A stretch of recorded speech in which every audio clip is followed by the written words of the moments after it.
नमस्कार. शासन जरा यूट्यूब चॅनल त्यांचं खूप खूप स्वागत आहे. तर आताच्या घडीची सर्वात मोठी ब्रेकिंग न्यूज म्हणजे राज्य सरकारी कर्मचाऱ्यांसाठी आली मोठी ब्रेकिंग न्यूज. राज्य सरकारी कर्मचारी संदर्भात अतिशय महत्त्वाचा शासन निर्णय निर्गमित. त्या संदर्भात वेळेच्या माध्यमातून संपूर्ण अपडेट सविस्तरपणे पाहणार. त्याला सुरू करूया.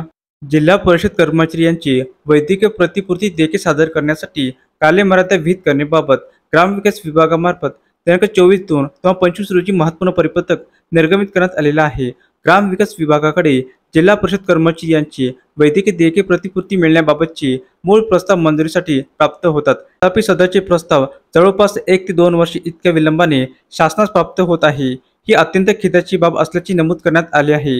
यावेळी मंत्री, ग्रामविकास विभाग, पंचायत राज यांच्या अध्यक्षतेखाली दिनांक 14 फरवरी 2025 रोजी सकाळी 11 वाजता प्रधान सचिव यांच्या समिती कक्ष, बांधकाम भवन, मुंबई येथे आयोजित बैठकीत माननीय मंत्री महोदयांनी वैद्यकीय प्रतिपूर्ती प्रलंबित देयके संदर्भात तात्काळ कार्यवाही करण्याबाबतचे तसेच जिल्हा स्तरावर व विभागीय स्तर यांनी विहित कालमर्यादित देयके शासनास सादर करण्याबाबत खालीलप्रमाणे कालमर्यादा ठरवून देण्यात येत आहे. तालुका स्तर संबंधित कर्मचारी यांच्याकडून प्रस्ताव प्राप्त झाल्यापासून 15 दिवसाच्या आत मुख्य कार्यकारी अधिकारी यांच्याकडे सादर करण्याची यामध्ये पंचायत समिती कार्यालय निर्देश देण्यात आले आहे. जिल्हा परिषद स्तर मुख्य कार्यकारी अधिकारी तालुका स्तरावरून प्राप्त प्रस्ताव 30 दिवसाच्या आत विभागीय आयुक्त यांच्याकडे सादर करण्याचे निर्देश देण्यात आले आहे. विभागीय आयुक्त कार्यालय जिल्हा परिषदकडून प्रस्ताव प्राप्त झालेला प्रस्ताव 30 दिवसाच्या आत शासनास सादर करण्याचे तर ग्रामविकास विभागाने उपस्थित केलेल्या त्रुटीची पूर्तता अहवाल 30 दिवसाच्या आत शासनास सादर करण्याचे निर्देश देण्यात आलेले आहे.